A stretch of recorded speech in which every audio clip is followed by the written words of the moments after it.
Voici les attaques spirituelles auxquelles font face les élus. Pas pour te faire peur, mais pour te préparer et t'aider à comprendre ce que tu as vécu. La première attaque est toujours la même, le rejet de la famille. Tu as été placé dans cette famille pour un but précis, pas parce que tu leur ressemblais, mais parce que tu étais différent. Ta présence révélait ce que personne ne voulait voir. Alors très tôt, tu as été incompris, mis à l'écart, parfois trahi. Ce n'était pas une erreur, c'était le début de ta mise à part. La deuxième attaque est la solitude prolongée. L'élu traverse souvent des saisons où il se sent seul, en décalage, comme s'il n'appartenait à aucun endroit. Ce n'est pas un abandon, c'est un isolement stratégique. C'est dans ces moments que Dieu affine ton écoute, qu'il t'apprend à marcher sans dépendre des autres et à bâtir une relation solide, intérieure, enracinée. La troisième attaque est la trahison répétée. L'ennemi essaie souvent de passer par ceux que tu aimes, parce qu'il sait que c'est là que ça fait le plus mal.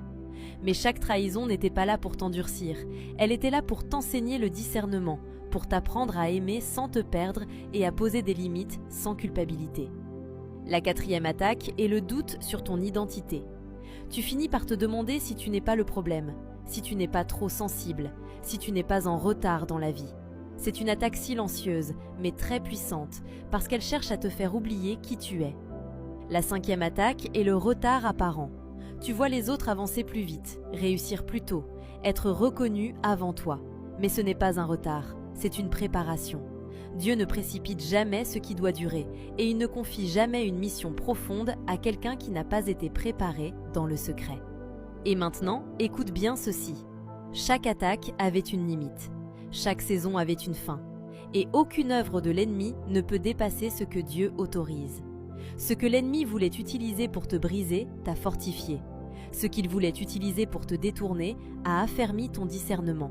Et ce qu'il voulait utiliser pour t'arrêter n'a fait que te préparer.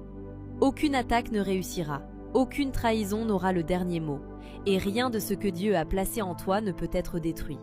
Tu n'es pas en train de perdre, tu es en train de traverser. Et ce que Dieu a commencé en toi, il l'achèvera.